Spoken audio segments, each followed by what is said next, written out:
السلام علیکم، کیسے ہیں دوستو اسلام نے اللہ تعالیٰ اور رسول اللہ صلی اللہ تعالیٰ علیہ وسلم کی اطاعت اور اتباع کے ساتھ خدمت خلق کی بھی بہت زیادہ تاکید کی ہے۔ مخلوق خدا کے کام آنا، مصائب و آلام میں ان کی مدد کرنا اور ان کے دکھ درد بانٹنا، یہ بھی ایک بہت بڑی عبادت ہے۔ خدمت خلق وہ جذبہ ہے جسے ہر مذہب و ملت میں قدر کی نگاہ سے دیکھا جاتا ہے۔ ہمارے پیارے آقا و مولا نبی اکرم ہادی عالم نور مجسم صلی اللہ تعالیٰ علیہ وسلم مخلوق خدا پر بہت مہربان تھے۔ بالخصوص غرباء اور مساکین کے ساتھ تو آپ صلی اللہ تعالیٰ علیہ وسلم بہت زیادہ شفقت اور ہمدردی فرمایا کرتے تھے۔ کسی نے کیا خوب کہا ہے کہ یہی ہے عبادت، یہی دین و ایمان کہ کام آئے دنیا میں انسان کے انسان۔ دوستو، حضور نبی اکرم ہادی عالم صلی اللہ تعالیٰ علیہ وسلم نے بتایا کہ مصیبت زدہ مخلوق کے ساتھ حسن سلوک اور ہمدردی یہ اللہ تعالیٰ کے قرب اور محبت کا ذریعہ بن سکتی ہے۔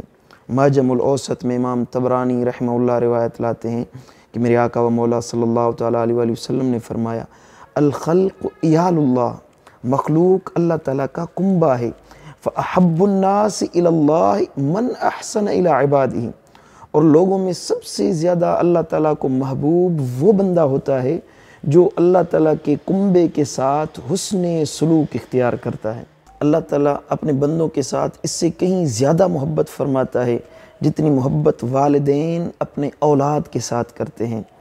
صحیح مسلم شریف میں حدیث مبارکہ ہے، نبی رحمت ہادی عالم نور مجسم صلی اللہ تعالیٰ علیہ وسلم نے فرمایا کہ اللہ تعالیٰ نے جب زمین اور آسمان پیدا فرمائے تو اس کے ساتھ اپنی 100 رحمتیں پیدا فرمائیں، ان میں سے 99 رحمتیں اپنے پاس رکھی اور صرف ایک رحمت کو زمین پر نازل فرمایا۔ حضور نے فرمایا کہ اسی ایک رحمت کے سبب مخلوق خدا ایک دوسرے سے محبت کرتی ہے۔ پھر آپ صلی اللہ تعالیٰ علیہ وسلم نے ارشاد فرمایا، فَبِهَا تَعْتِفُ الْوَالِدَةُ عَلَى وَلَدِهَا، اسی ایک رحمت کی وجہ سے جو اللہ تعالیٰ نے زمین پر وہ رحمت نازل فرمائی، اسی ایک رحمت کی وجہ سے والدہ اپنے اولاد سے پیار کرتی ہے۔ یعنی اس کا مطلب یہ ہو کہ اللہ رب العزت اپنے بندوں سے ماں کی محبت سے 99 گنا زیادہ اپنی مخلوق سے محبت فرماتا ہے، بلا تشبیہ و بلا مثال۔ جس طرح اولاد کی محبت سے والدین کی محبت حاصل ہوتی ہے، بالکل اسی طرح مخلوق خدا سے محبت بندے کو محبوب الہی بنا دیتی ہے۔ سبحان اللہ۔ حضرت سیدنا ابراہیم بن ادھم رحمۃ اللہ تعالیٰ علیہ سے روایت ہے، انہوں نے خواب میں دیکھا کہ ایک فرشتہ کچھ لکھ رہا ہے۔ حضرت ابراہیم نے پوچھا کہ کیا لکھ رہے ہو؟ اس نے جواب دیا کہ ان بندوں کے نام لکھ رہا ہوں جو اللہ رب العزت سے محبت کرتے ہیں۔ تو حضرت ابراہیم بن ادھم نے پوچھا کہ کیا میرا بھی نام ان لوگوں میں شامل ہے؟ تو فرشتے نے جواب دیا، نہیں، آپ کا نام اس میں نہیں ہے۔ تو حضرت ابراہیم نے کہا کہ میرا نام ان بندوں میں لکھو جو اللہ کے بندوں سے محبت کرتے ہیں۔ پھر دوسری رات ہوئی، دوسری رات پھر حضرت ابراہیم بن ادھم نے خواب میں دیکھا کہ وہی فرشتہ پھر کچھ آج لکھ رہا ہے۔ تو فرشتے سے پوچھا کہ کیا لکھ رہے ہو؟ تو فرشتے نے کہا کہ ان بندوں کے نام لکھ رہا ہوں جو اللہ تعالیٰ سے محبت کرتے ہیں۔ پوچھا کہ کیا میرا نام بھی ان لوگوں میں شامل ہے؟ تو فرشتے نے جواب دیا کہ آپ کا نام تو اس فہرست میں سب سے اعلیٰ ہے، یعنی سر فہرست ہے۔ سبحان اللہ۔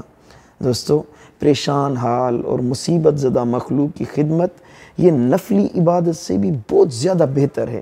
ایک مرتبہ حضرت سیدنا عبداللہ بن عباس رضی اللہ تعالیٰ عنہ مسجد نبوی میں اعتکاف بیٹھے ہوئے تھے، تو ایک شخص بڑا پریشان حال اور مغموم حالت میں حضرت کی خدمت میں آ کر بیٹھ گیا۔ آپ نے اس کے چہرے پر پریشانی کے آثار دیکھے تو سبب معلوم کیا۔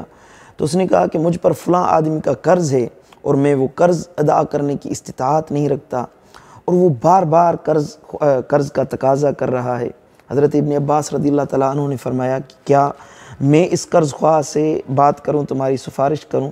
تو اس نے عرض کی، ضرور کیجئے حضور۔ تو آپ نے فوراً اپنی نالین اٹھائی، جوتے اٹھائے اور مسجد سے باہر نکلنے لگے۔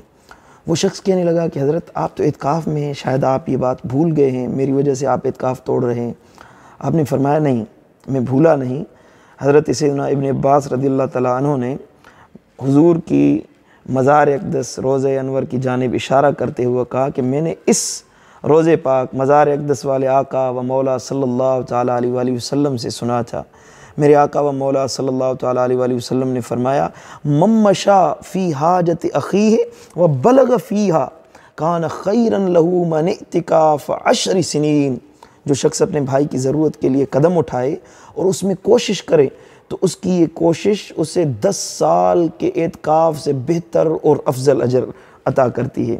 اگر آپ کے پاس اتنی استطاعت نہیں ہے کہ کسی غریب کی مالی خدمت کر سکیں، مالی مدد کر سکیں، تو اس کے لیے سفارش ہی کر دیں، تو یہ سفارش بھی آپ کے لیے اجر اور ثواب کا باعث بن جائے گی۔ حضرت سیدنا ابو موسیٰ اشعری رضی اللہ تعالیٰ عنہ بیان کرتے ہیں جب کوئی حاجت مند حضور کے پاس کچھ مانگنے کے لیے آتا تو آپ صلی اللہ تعالیٰ علیہ وآلہ وسلم صحابہ کرام رضی اللہ تعالیٰ عنہم اجمعین کو فرماتے کہ اشفعوا توجروا، اشفعوا توجروا، سفارش کرو اجر پاؤ گے، سفارش کرو اجر پاؤ گے۔ معلوم ہوا کہ کسی غریب اور کمزور کی مدد کے لیے سفارش کرنا بھی انسان کے لیے باعث اجر اور ثواب ہے۔ دوستو، خدمت خلق کتنا بڑا عمل ہے، اس کا اندازہ آپ اس صحیح مسلم شریف کی حدیث مبارکہ سے لگا سکتے ہیں۔ ایک دن رسول اللہ صلی اللہ علیہ وآلہ وسلم نے ارشاد فرمایا کہ قیامت والے دن اللہ رب العزت فرمائے گا یا ابن آدم مرضت فلم تعدنی، اے آدم کی اولاد، اے ابن آدم، میں ایک دن بیمار تھا تو میری عیادت کے لیے کیوں نہیں آیا؟ تو بندہ کہے گا اے میرے مولا، میں تیری عیادت کس طرح کر سکتا ہوں جبکہ تو ساری دنیا کا پروردگار ہے، تو بے نیاز ہے۔ اللہ تعالیٰ فرمائے گا اما علمت ان عبدی فلانا مرض فلم تعدہ اما علمت انک لو عدتہ لوجدتنی عندہ، کیا تجھے پتہ نہیں چلا، تجھے پتہ نہیں کہ میرا فلاں بندہ بیمار تھا، تو نے اس کی عیادت نہیں کی، اگر تو اس کی عیادت کرتا تو ضرور مجھے اس کے پاس پاتا، میں اس کے پاس ہوتا۔ اللہ اکبر۔ پھر اللہ تعالیٰ نے فرمایا اے ابن آدم، اے آدم کی اولاد، میں نے تجھ سے کھانا طلب کیا تھا، تو نے مجھے کھانا کیوں نہیں کھلایا؟ بندہ کہے گا میرے اللہ، تو کھانا کھانے سے پاک ہے، میں تجھے کیسے کھانا کھلاتا، تو ساری دنیا کا پروردگار ہے۔ اللہ تعالیٰ فرمائے گا اے میرے بندے، کیا تجھے پتہ نہیں کہ میرا فلاں بندے نے تجھ سے کچھ کھانا مانگا تھا، کھانے کے لیے کوئی چیز مانگی تھی، اگر تو اسے کھانا کھلاتا، اسے پانی پلاتا، کھانا کھلاتا تو اس کا اجر میرے پاس پاتا۔ پھر اللہ تعالیٰ فرمائے گا یا ابن آدم استسقیتک فلم نسقنی، اے آدم کی اولاد، میں نے تجھ سے پانی مانگا تھا لیکن تو نے مجھے پانی نہیں پلایا۔ تو پھر وہ آدم کا بیٹا کہے گا اے میرے رب، میں تجھے کیسے پانی پلاتا جبکہ تو سارے جہانوں کا پالنے والا ہے، پانی پینے سے پاک ہے۔ اللہ فرمائے گا استسقاک عبدی فلان فلم تسقہ اما انک لو سقیتہ وجدت ذلک عندی، تجھ سے میرے فلاں بندے نے پانی مانگا تھا مگر تم نے اسے پانی نہیں دیا، اگر تم اس کو پانی پلاتے تو اس کا اجر میرے پاس پاتے۔ اللہ اکبر کبیرہ۔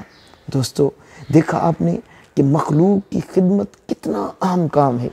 اللہ تعالیٰ سے دعا ہے اللہ ہم سب کو عمل کی توفیق عطا فرمائے، مخلوق خدا کی خدمت کرنے کی توفیق عطا فرمائے۔ السلام علیکم ورحمۃ اللہ۔